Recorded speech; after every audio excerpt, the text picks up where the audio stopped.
Josh Welton from Brown Dog Welding.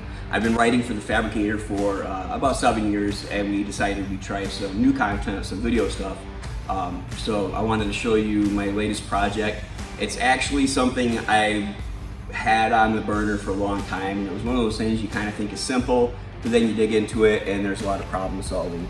So I have this wheel, and it's off of a Cadillac race car that raced at the Grand Prix here in Detroit. So the Belle Isle Grand Prix, and a friend of mine had it and wanted to turn it into a coffee table or an end table, but doesn't want any of the dirt disturbed.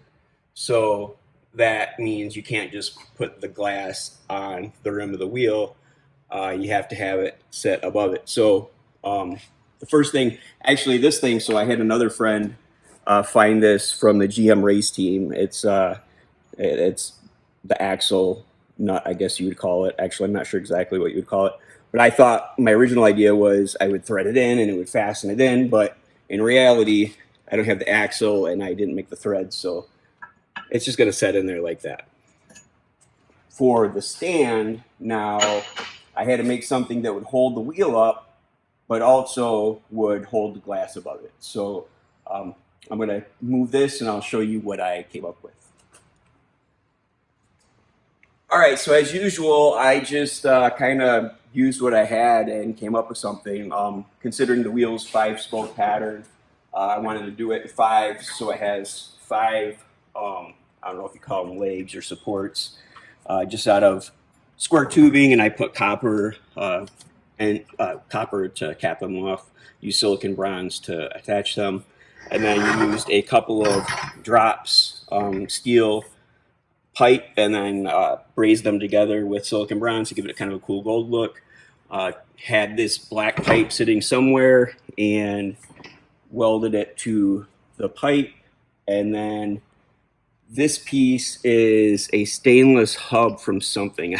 Honestly, I don't know what. I just had it laying around, and it fits the outside diameter, fits the inside diameter of the wheel so that it slides right over it. And then this ledge right here hits the hub of the wheel. So the wheel actually sits on this right here. And then these are, it's stainless steel rod that I bent in L shapes, and then I bent circle around it for support. And these stainless steel washers are what the glass will actually sit on. So the wheel height is about right here, and then the glass will sit on, well, actually there'll be little clear rubber pads on this, but that's where the glass will sit. So I'll show you how the wheel fits on there now. Being very careful to try not to disturb too much of the dirt. So that fits like that. So you can see this outside diameter fits in there, and then the inside of this hub rests on that brazed lip that I showed you. So now, get this out of the way. Grab the glass. Actually,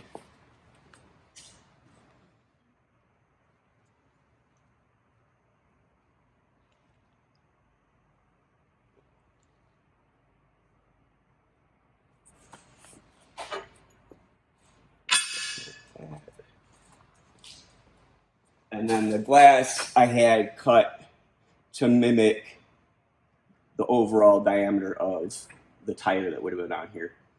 So that's kind of how it'll set.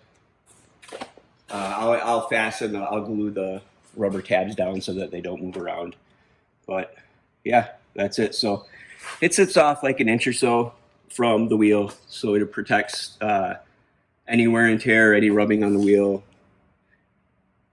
The glass surface is above that, and I think it's pretty happy with how it turned out.